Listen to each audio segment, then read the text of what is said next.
Welcome to Money Music, where you will learn about the big money in vinyl records. I'm John Marshall, also known as Mighty John, the record guy from MoneyMusic.com. With me is the man who personally knows many of the icons in rock and roll, Maine's legendary lawyer, and my friend since the second grade, Derry Rundlett. That goes back a few years, doesn't it, pal? It does. Now, do you remember the name of our second grade teacher? Bickford. Very good. Yes. She was a wonderful woman. I don't recall that part. Yeah, she told me she didn't like you, but... She always spoke highly of you. Yeah, that's right. So, Mrs. Bickford, we're going to dedicate this one to you. Okay. Now, at the end of the show, we will tell you how you can get the values for every Elvis, every Beatles record, absolutely free, no purchase necessary. Over 2,000 Elvis and Beatle records are on the list. Now, this podcast is not just for record collectors, but for everyone who seeks out treasures at yard sales, flea markets, estate sales, thrift stores. Plus, at the end of today's countdown, we are going to tell you how you can receive free record appraisals. And on today's countdown of 20 records worth up to $100 or more... Go ahead. Okay. Number one on our list is the various values for the famed Butcher cover on the Beatles' Yesterday and Today album. Yes, one of their earlier ones. I remember that, yes. It'd be worth a lot of money if you get the right kind. No kidding. Okay. What do we need for that one, Mighty? Well, no, you want to get to the big money first. Yeah, no, well, that's all right. Okay, now, Derry, who was the first manufactured teen idol? First manufactured teen idol. I'm going to say that was Fabian. It was Fabian. Oh, my God, I got that right? Yes. Oh, boy, good guess from me. Young man from Philadelphia whose good looks covered up his less than perfect voice. And by the way, I do have a story about that because, of course, my dear friend Bobby Rydell and Fabian and my other dear friend Frankie Avalon would tour together as the Golden Boys of Bandstand. Absolutely. And now Luke Christie has taken Fabian's place, but they did sometimes make reference to the fact that he was not the most talented of the bunch. What was his top three hit? Well, we got Tiger, Tiger, Hold On, Tiger, and I forget what... Yeah, no, Tiger, I'm a Man. I definitely don't remember that one. All right, Tiger, I can get you $50 with its picture sleeve. The album, Hold That Tiger. Yes. Can get you $100 today. Oh, wow, Fabian. Well, congratulations to you, Fabian. We're all still big fans. He's still a very handsome man. Yes, and he still has the hairline that you have. So he used to have that nice coif there. Yeah, thank you for that. Now, which of the hits by the Ronettes won a Grammy? I'm going to say Be My Baby. You would be wrong. Oh, okay. I'm wrong, okay. Among the most successful girl groups of the 60s was the Ronettes. Produced by Phil Spector, they cranked out major hits like Be My Baby, Baby I Love You, and Walking in the Rain. Walking in the Rain would go on to win a Grammy. That was the one that Yes. was also covered by Jay and the Americans. Okay. And Shangri-La's. And the Shangri-La's. Yes. That's right, Walking in the Sand. And I have to say that I did get a chance to meet her very briefly, Ronnie Spector, on the Malt Shop Cruise. Very brief. We didn't become friends, but she had an unbelievable presence on the stage. Well, you know, she's probably one of the most beautiful women in rock and roll. We've talked about this before. I agree. Well, her mother was African-American and Cherokee. I didn't know that. And her father was Irish. Oh, my goodness, I did not know that. So if you want a good-looking woman, that's the combination you want to get. Put those together. Now, I'm Irish, so I can put in my part, but I don't know what you can do. But anyway, Walking in the Rain, that 45 with its picture sleeve, up to $150. Wow. Ronnie Spector and the Ronettes. Is she on the picture? Yes. Oh, yes. She was a piece of work, I'll tell you. She still is. When she passed away at 75 or whatever she was when she passed away a couple of years ago. And by the way, I did a special on my TV show about Ronnie Spector. So anyway. It starts off like this on all Dragnet episodes. What was the words? This is the city, Los Angeles, California. Very good. Yes. That's good. Who's the star? Oh, of course, that would be Jack Webb. Jack Webb will forever live as Sergeant Friday. Sergeant Joe Friday. That's right. Seeking just the facts, man. Just the facts. Oh, man, I used to love to watch that show. My God, folks, that was TV back when TV was television. And the fact is, in 1953, RCA released an audio version of Dragnet, The Christmas Story. I didn't know that. Yes, and record collectors are looking for it for $125. Oh, wow. Just the facts, Derry, just the facts. Just the facts. Well, that was a pretty good facts right there for Jack Webb. Now, do you like bread and butter? Do you like toast and jam? Yes, and you're talking about the New Beats. The New Beats, big hit for them. That wasn't that their only hit. I think they had 2 hits. So that was a big one, though. Yeah, the 45 may get you a loaf of bread and a stick of butter. It's worth about $10. But in 1965, Hickory Records released the album Bread and Butter by the New Say it again. Yeah. The New Beats. A mono copy can fetch $50, but a stereo copy can sell for $125 today. Well, there you go. Now, Larry Henley co-wrote this, and he also wrote a standard made famous by Bette Midler. Oh, my goodness. No, not Boogie Woogie Bugle Boy. That goes back. No, I have no idea. The Wind Beneath My Wings. The Wind. Oh, that was a huge hit for her. Unbelievable. Yes. Yeah. Larry Henley singing Bread and Butter thought of, how about Wind Beneath My Wings? Oh, and he wrote that? Yeah. Oh, my God. That is a neat piece of trivia right there, I'll tell you. Now, in the 1980s, there was a supergroup known as REM. Do you know by any chance what REM stands for? No, I used to always wonder what it meant, and I'm anxious to find out. Rapid Eye Movement. No way. Yes. That's right, REM sleep. Yes. Yeah. Very good. Now, in 1989, REM was called America's Hippest Band. Led by Michael Stipe, this superstar group of the 80s was inducted into the Rock and Roll Hall of Fame in 2007. Their first single on Hibtone Records, Radio Free Europe, released in 1981, is worth up to $100 today at $150 for the picture sleeve. There you go. Now, good for them. You're not going to get this one either, but... I might. Okay. What punk rock band was voted best and worst group of 1973? I'm going to say did the lobster thing there. B-52. No. I know you love rock and roll. Yeah. And I know you're kind of a punk, so I figured you might know it. I am a punk. That's true. I've called that a number of times. Now, one of the pioneers of punk rock was the New York Dolls, led by David Johansen. They heavily influenced groups like Kiss, the Ramones, and Guns N' Roses. The New York Dolls' big break came when Rod Stewart asked them to open for him at a concert in London. But not everyone was a fan. In 1973, the New York Dolls were voted best and worst group of the year. Mercury Records released the 45 Trash by the New York Dolls with its picture sleeve up to $250 today. Whoa, there you go. Derry, who were the only 2 rock and roll stars to have #1 albums in the 1950s? Only 2 to have in the 50s. I want to say Elvis and Brenda Lee. I knew we'd hear about Brenda Lee, but no. Ricky Nelson. Oh, Ricky Nelson. Love Ricky Nelson. Elvis and Ricky, the only 2 rock and rollers. Well, I got Elvis right there. That's pretty good for me. 50% for you. And if I thought about it long enough, if you give me a multiple choice, I might have gone with Ricky. What was really Ricky's first hit for Imperial Records? Oh, was it Traveling Man? No. What was it? That was his biggest hit. Yeah. Hello, Mary Lou. That's on the flip side of Traveling Man. Oh, my God. No, I don't know. Bebop Baby. Oh, yeah. Bebop Baby. Oh, man. I loved Ricky. By the way, what a travesty he's not in the Rock and Roll Hall of Fame. That's not right. A 45 with picture sleeve is worth up to $100. If you find it on a 78, the version can jump, the value can jump to $250. Well worth it. Ricky. Yeah. Wonderful man. In 1951, her dad made his first recordings at Sam Phillips Sun Studios. He's best known for the 1963 single, Walkin' the Dog. Just a walkin' the dog. Oh, my God. I'm not going to get it. Rufus Thomas. Oh, I never would have guessed that. No. Well, his daughter, I don't know. Carla Thomas, is known as the Queen of Memphis Soul. She is, really? Her biggest hit came in 1960 with... I don't know. Gee Whiz. Look at his eyes. Oh, right. I've been to Memphis before a couple times. Quite a city.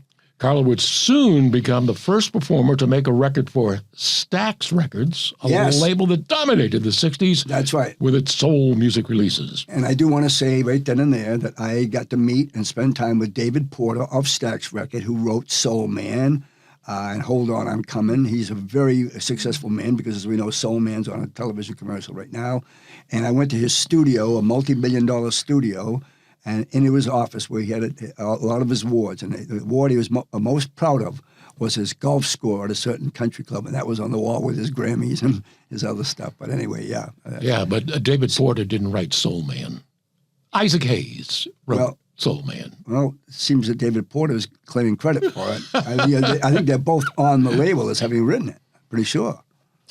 Well, we'll find out. Well, he's the one that was on the wall that he got the award for Soul Man. So we're talking about Carla Thomas. Gee Whiz, the Gee Whiz album, worth up to $200 today. The 45 of Gee Whiz, Look at His Eyes, on Satellite Records, up to $300. There you go. That was a big record back then, Derry. I'm surprised. Well, Stax was big. And by the way, Dave Porter has a street named after him in Memphis. Yeah.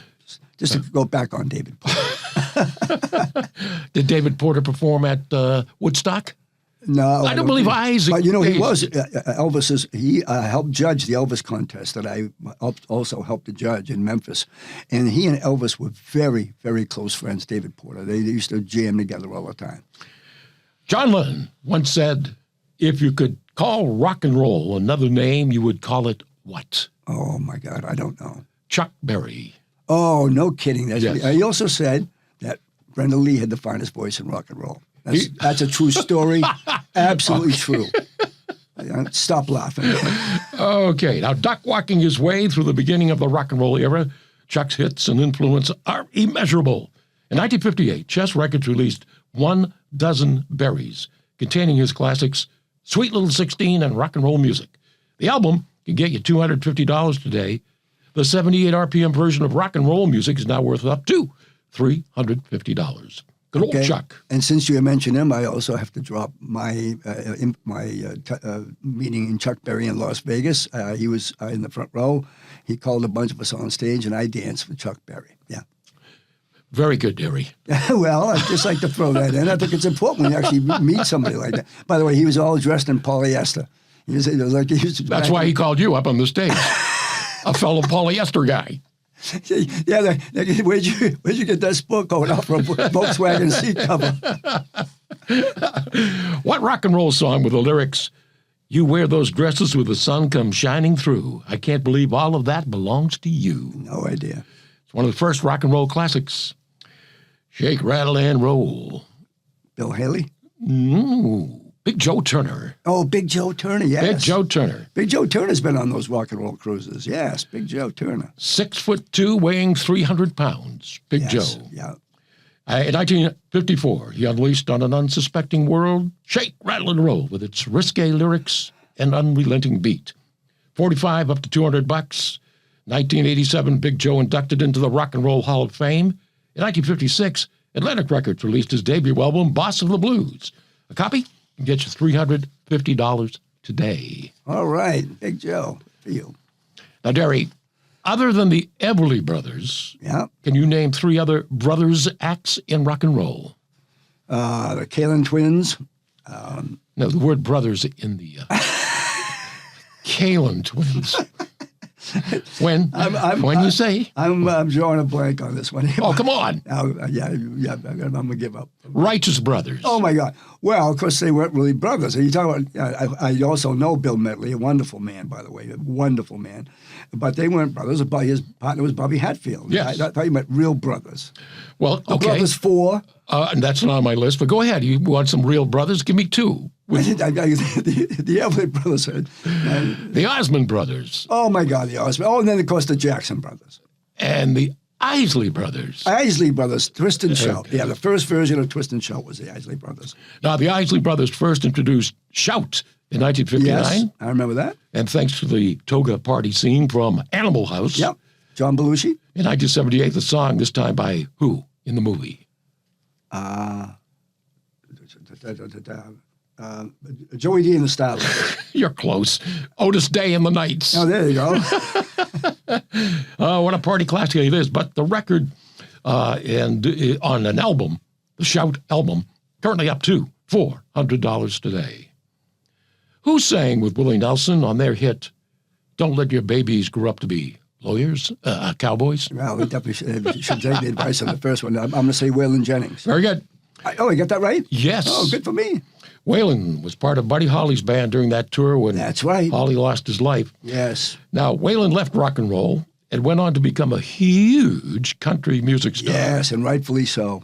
His first album, Waylon Jennings at JD's, was released in 1964 on both the Bat and Sounds Limited record labels, either issue worth up to $400 today.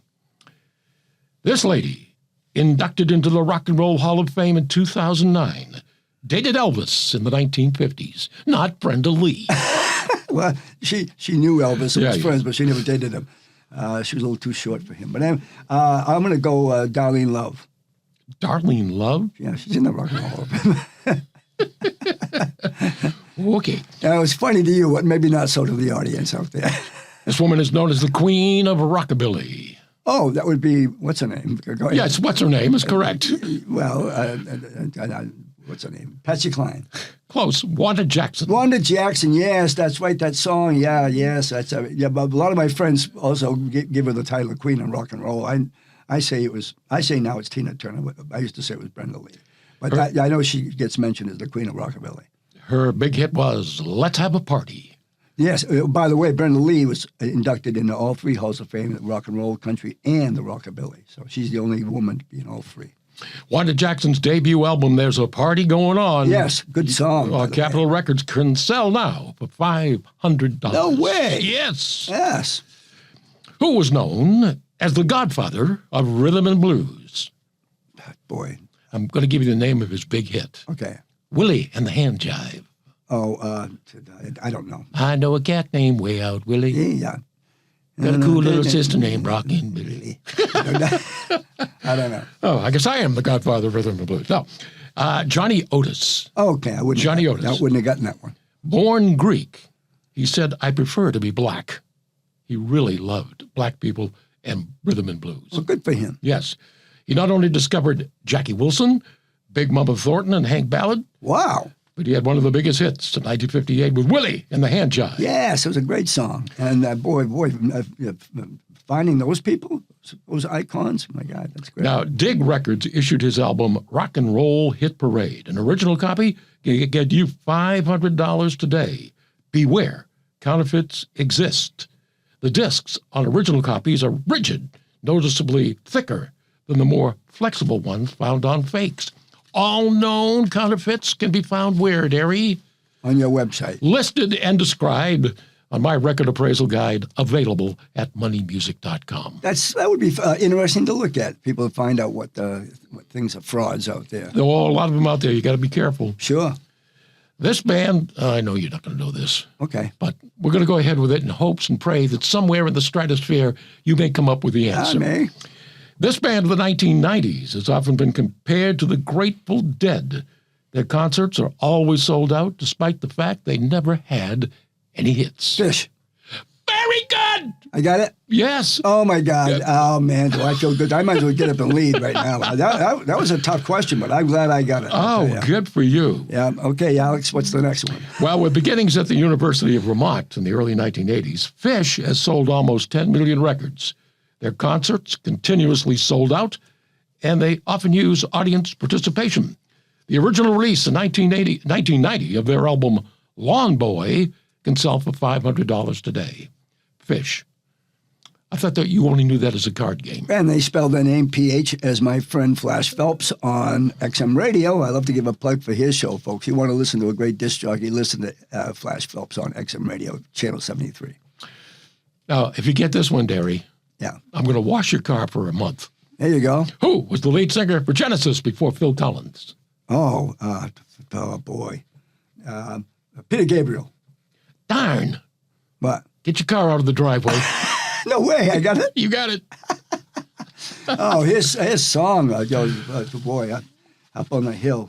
That song. Now, Genesis began working on their concept album, The Lamb Lies Down on Broadway in the early 70s. Released it in 1975, it would be the last Genesis album with Peter Gabriel at the front mic. Figuring out what the title and the storyline are puzzling. More than one critic says, I have no idea. It's almost like West Side Story on steroids. The album, released on Atco Records, is worth no more than $25. But the single, The Lamb Lies Down on Broadway by Genesis, can sell for $750 today. Whoa, there you go. All right. And Peter Gabriel's hit Climbing Up on Salisbury Hill. What a great, great song that is. Wonderful. They were the first Latino rock band to have a hit in the U.S. Well, yeah, don't know that one. Yes, you do. I do. I know it, but I don't know it. Question mark in the Mysterious. Oh, I never would have guessed that. But I do know. Look, I can see his face on the videos they have of him, and strange appearing dude. Yeah. What was the name of their hit? 96 Tears. Very good, Derry. If I give you just enough time, I know you'll come up with the answer. Yeah, thank you. Okay. Now, the 96 Tears album, released on Cameo Records, is worth up to $100 today.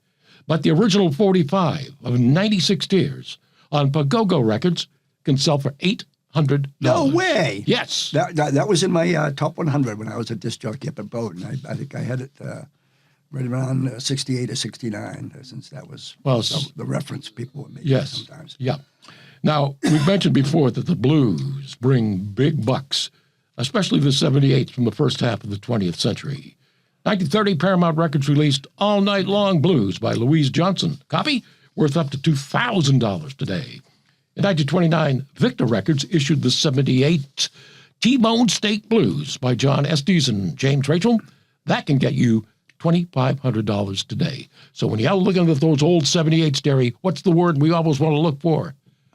The blues. Yes, the blues. That's right. Yes. You said that 2 shows ago. Okay. The blues. The blues is huge. Okay. Now, the Velvet Underground, who we have featured previously, put out a single whose picture sleeve can sell for $5,000. Boy. The Velvet Underground and Nico on Verve Records, featuring Lou Reed, John Cale, and Nico. She had a very gloomy, monotone voice, made her very unique. The single was All Tomorrow's Parties. The 45 can sell for $750. The picture sleeve, much bigger collectible, now worth up to $5,000. Now, $5,000. I think I've got that on my iPhone when that song comes up. That's not worth anything, is it? Now, before we get to your records for appraisal, and before we answer some emails, good, yeah, I want to tell you that before we do that, before the countdown, we're going to tell you how you can get free record appraisals from me. So please limit your list to 3 records so we can give as many people as possible the chance to get free appraisals. Just email your list to mightyjohn1971@gmail.com and put podcast appraisals in the subject line. List the title, the recording artist, and the name of the record label. We really look forward to hearing from you. If we don't respond on the podcast, we will still send you the free appraisals. Well, Mighty, I have paid money for guys to do that, and you're doing this for free? That's pretty big of you. I'm not considering we got 7 million listeners out there. Now, go ahead, Derry. You tell me what you have brought in, and I'll answer my email. You know, I had good luck with this the last time. Yes. With the Monkees, and I've got Monkees headquarters. Yes. And look at this. Absolute mint condition. Not a scratch on it. And this is on, you're going to tell me it's worth nothing because it's on Rhino. Right? No, it's on Cold Gems, isn't it? No, it's on Rhino. Oh, it's on Rhino. But the thing is, I also wanted to ask you what famous movie star had a role in the movie Head, which is that's why they came up with Headquarters. What famous movie star would that be, my friend? I don't know. That would be none other than Jack Nicholson. Jack Nicholson. Yes, they had. I think the movie came out. I think the name it was Head. He either produced it or directed it or something. Now, had that been on the original label, Cold Gems. Cold Gems, yes, I do remember that. It would be up to $100. I think that's the last one I had. I didn't check the inside. I just checked at the condition. I saw Rhino one I had. So, okay, this is worth what? $10, right? Well, 3 maybe. 3. What else you got? That's it for this show. Okay. Now, Bob M. from Utica, New York wants to know the value of the album Hard Day's Night by the Beatles. Oh, that's an incredible opening guitar lick on that song, title song, which is now my daughter's and my song for various reasons. But anyway, boy, I'm going to say that original must be worth something, I would say. Well, here's the key. There's a song on it called I'll Cry Instead. Oh, yes. Great song. Now, if that's on that album, as I'll Cry Instead, it's up to about $250. Oh, there you go. But on some copies, they put I Cry Instead of I'll Cry Instead, making that worth up to $300. Well, there you go, Bob M. That's a pretty good news for you, I would say, today. Rolling Stones, big hit for them. Have you seen... Have you seen... Have you seen your mother, baby? Yeah, Dancing in the shadows. Standing in the shadows. Standing in the shadows, yes. Released in 1968, it's worth up to $75 with its picture sleeve. So good. This is a one-hit wonder band, the Caravels. Oh, boy. The name sounds familiar, but I can't get the song. You don't have to be a baby. Oh, yes. I swear, I must have been reading your mind because I thought that was a great song, by the way. You don't have to be a baby to cry. All right. Now, the album released on Smash Records in 1963, and the 45 had it as well. 45 worth up to $20. The album gets you up to $35. So there you go. That's what Bob wanted to know. Well, Bob, congratulations. I think you got at least one winner in there. I mean, hopefully the Hard Day's Night album is good. Yeah. And not only also one of the greatest albums ever done, and the movie was a 10 on a 10 scale. Now, here's a question for you. What label was A Hard Day's Night on? Well, I'm going to say RCA. No. No, yeah. It wasn't Apple. They weren't in existence yet. No. What was their label before I don't know. Decca? I don't know. Capitol? Capitol, didn't know that, yeah. Yeah, well, it wasn't on Capitol. I know, that stuff I really never paid attention to. I always knew the follow-up hit and the B-side and and the lyrics. But I never understood much about the labels. Well, it was on United Artists this time. Oh, yeah, okay. I wouldn't even guess that. Now, on March 24, 1966, the Beatles posed for the cover of their next album. The picture shows the Beatles dressed as butchers, holding chopped up dolls and raw meat. Yes, right. The picture was said to be John Lennon's way of saying to producers, "You're butchering our music." Oh, yeah. Well, they didn't take it that way because that thing was pulled off the shelves real quick, I remember. After much objection, the album is recalled and reissued with a non-controversial cover. The White Album? No. Oh, what is it? The album is called Yesterday and Today. Oh, no kidding. Well, I get that one wrong. Okay. In 1966, stereo copies with the covers showing the Beatles gathered around a trunk, which was the reissued picture, are worth up to $150. Monocopies up to $300. And in many cases, Derry, they just didn't issue a new cover. They pasted the picture of the Beatles sitting near a trunk over the butcher cover. No way. Yes. So if you have one of those butcher covers underneath the trunk cover, how do you tell? Yeah, I was going to say, how would you find out? Well, remove the record from the cover. Yeah. And hold the cover up to the light. And if there's a butcher picture underneath there, that'll bleed through a little bit, and you'll be able to see. No way. That is a fascinating fact, Mighty John. I'd say that was the best one today, best clip today. All right. Now, if you have a paste-over cover, a monocopy could sell for $1,000. A stereo paste-over cover up to $1,500. The original 1966 monocopy of the butcher cover with no picture ever pasted over it, it's just the butcher picture alone, an original 66 monocopy worth up to $5,000, while stereo versions are worth up to $15,000. 3 of them have sold for $25,000 each. Wow. My goodness, my goodness. The album Yesterday and Today. That's the name of the album. Now, remember, you can find the values for all your records at moneymusic.com. And if you email me at mightyjohn1971@gmail, we will send you the values for every Elvis and every Beatles record free. No purchase necessary. Over 2,000 Elvis and Beatle records are on the list. Just state in your email that you heard the podcast. My email address is always posted on the homepage at moneymusic.com. Go, Mighty John, go! Go!